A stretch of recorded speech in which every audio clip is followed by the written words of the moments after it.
कह रहे पापा आप घर पे ही बैठे रहते, ऑफिस नहीं जाते, काम पे नहीं आते, मम्मी तो हर दिन ऑफिस जाती है। हाँ, पूरे सोशल मीडिया ने मेरी खींच के ले ली डीजे के बारे में।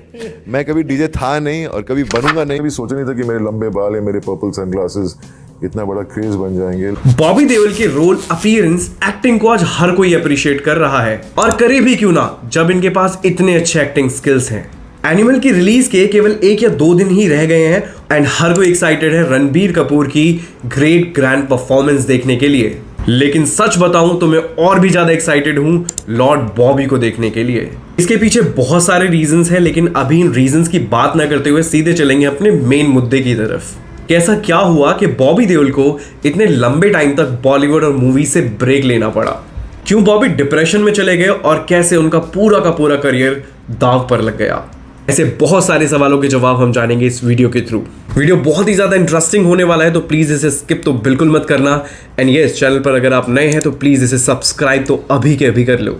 वैसे बहुत ही लिमिटेड लोगों को पता है कि बॉबी देओल का जो रियल नेम है वो विजय सिंह देओल है, और इन्होंने अपने करियर की शुरुआत धर्मेंद्र की मूवी में as a child artist in the movie Dharamveer में की थी। वो लोग जो अब तक सोच रहे थे कि बॉबी देओल की फर्स्ट मूवी बरसात है, तो I'm sorry, but as a male actor, Bobby की जो फर्स्ट मूवी थी वो बरसात ही थी, जिसके लिए उनको film fair and screen award भी मिले थे बेस्ट एक्टर डेब्यू के लिए। और उसके बाद सिलसिला स्टार्ट हुआ बैक टू बैक मूवीज बनाने का, और उसके बाद बिग स्क्रीन पर हमें देखने को मिली गुप्त, बादल, हमराज जैसी फाइनेस्ट मूवीज, और इनमें से कुछ मूवीज को फिल्म फेयर के लिए भी नॉमिनेट किया गया था।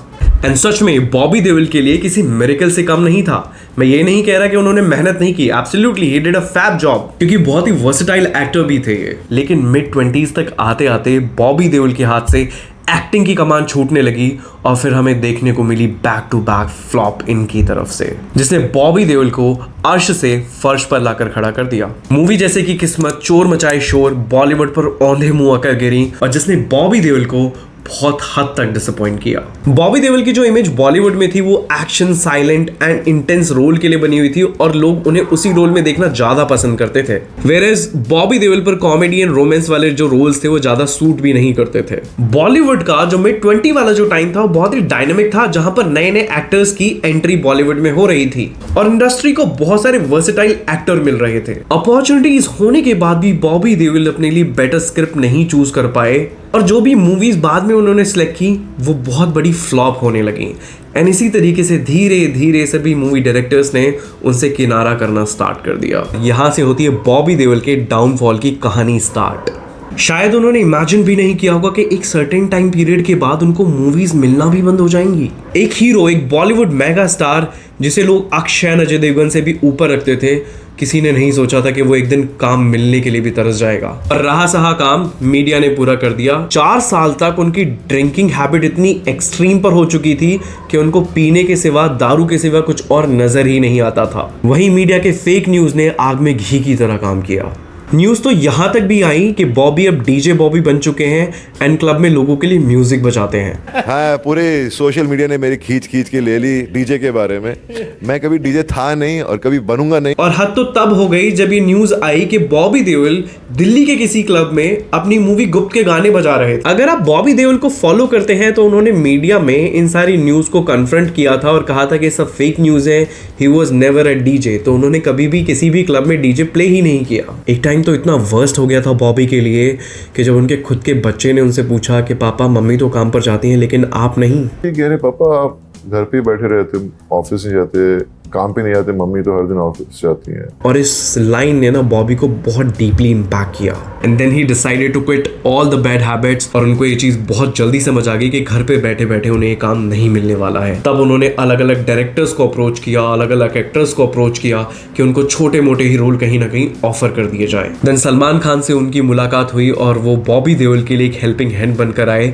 And then he offered Race 3 to Bobby Deol. Bobby Deol ने रेस 3 के लिए खुद को ट्रांसफॉर्म किया, एंड स्क्रीन पर हमें देखने को मिला एक डिफरेंट बॉबी देओल, जो कि एक नेक्स्ट लेवल फिजिक लेकर स्क्रीन पर आया था। हालांकि रेस 3 बॉक्स ऑफिस पर एक एवरेज मूवी रही, लेकिन ये बॉबी देओल के लिए एक टर्निंग पॉइंट थी। उनके स्क्रिप्ट सिलेक्शन से मैं काफी ज्यादा इंप्रेस हुआ, और उससे भी ज्यादा इंप्रेस हुआ उनकी एक्टिंग के अंदर आई हुई वर्सेटैलिटी से। प्रकाश झा के डायरेक्शन में बनी वेब सीरीज आश्रम में उनके नेगेटिव रोल को ऑडियंस ने भर भर कर प्यार दिया, तो पूरी दुनिया ने एक साथ बोला, जप नाम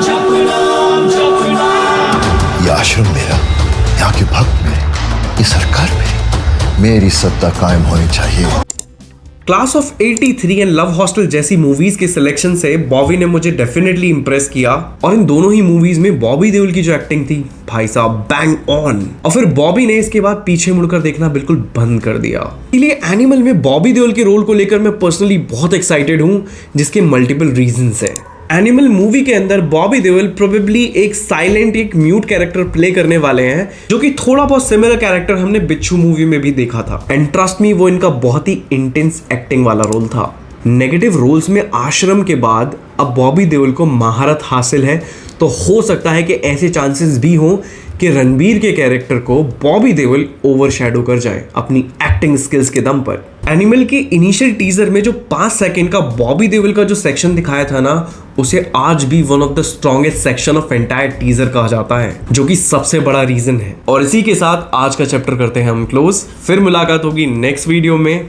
बाय द टाइम आपके लिए एक सवाल है कि आपको क्या लगता है कि एनिमल बॉक्स ऑफिस पर टोटल कितना कलेक्शन करेगी, या आप मुझे जल्दी से कमेंट सेक्शन में बता सकते हैं। ऐसे ही interesting topics, movie recommendation and movie reviews के लिए मूवी बॉक्स को फॉलो किए बिना तो बिल्कुल मत जाना। Thank you.